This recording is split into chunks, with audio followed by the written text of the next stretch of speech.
What is going on, guys? I am getting on to hello, and let's get back into story time. Happy Friday. Hope y'all are doing.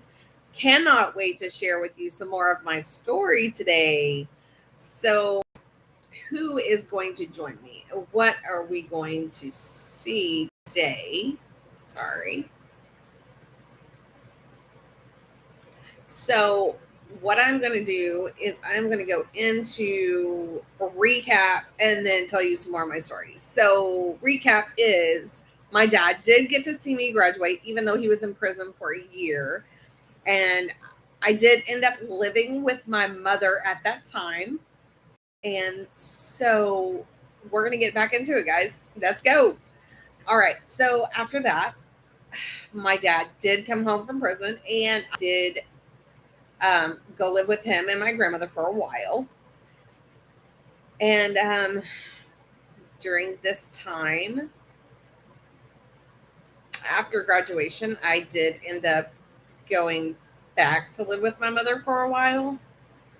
And I ended up going to a job corps in Oklahoma.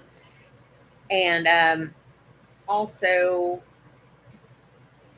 I went for culinary. So I did get a culinary certificate and I did, get my certification for that to be a culinary sous chef, which is absolutely amazing because I did use it. I actually became a manager of two different restaurants. And after it was, you know, good. I had something that I was passionate about and I love to do. So definitely one of those things that I enjoyed in my life, something that I did accomplish, which was great and or amount to anything, but I did. I changed the narrative of my life and I switched up. People didn't like that I switched things up and I gained a new confidence in myself, stating that I can do things. So yeah, after Job Corps and doing culinary and getting my culinary certification, I went and lived with my mother again. And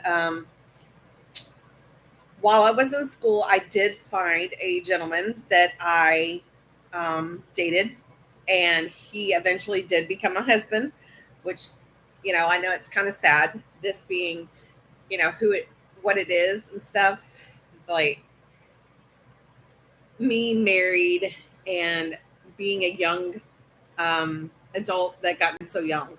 My parents were married at 19 and 20 years old, right out of high school. I am the first to go to college in my immediate family. And now that I graduated and went to college, my sister did follow shortly after and go to college herself. And which is amazing because we were the only two that in our immediate family that did go to college. So after that being said, I did go to Job Corps again.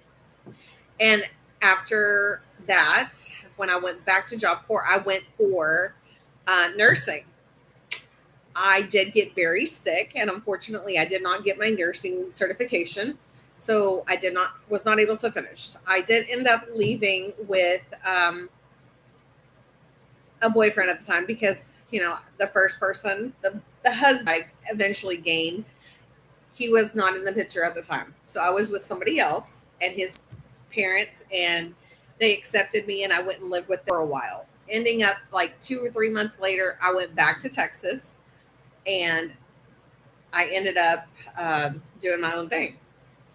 So I went back to Texas because I was very, very sick. I ended up in the hospital several times and ended up going there to finish up, getting my back on track. After that, I came back to Texas. I was okay. I was actually very happy. I went and lived with my dad and my grandmother at that time. And yeah, it was really great, guys. But now my first husband is now my ex-husband, and he is the one that I had my children with. And now I'm remarried, going 10 years strong to an amazing man. I totally love you. Thank you so much for rescuing me from myself and saving me from doing some stupid things. I appreciate you 100%, and you that has ever happened to me besides my kids, obviously. Um, This man that I'm married to now has accepted my children as his own and loves them to death just as much as he loves me. I truly appreciate you, babe. You're amazing. And guys, that is all I have time for today because I've got people coming in to see me. I love you guys. Remember, you are loved, you are seen, and you are worthy. Bye, guys. Talk to you later.